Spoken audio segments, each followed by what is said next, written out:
The book of Joshua. 6 truths about seasons. Number 1, new season, new shaking. Joshua 1:2. During this time, lean on God's grace for the new challenges you face. Kinahanglan sa time na ay mga challenges sa atong kinabuhi. Kinahanglan ta bitangon kay Lord sa grasya sa Ginoo. Diba? Na yung mga shaking na mabot.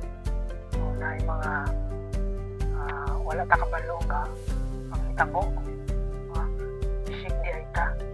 Kung asa mo ito mga atong faith, di ang kay Lord.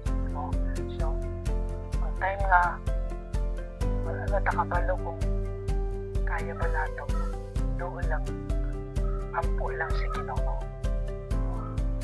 Okay? By God's grace, dili ka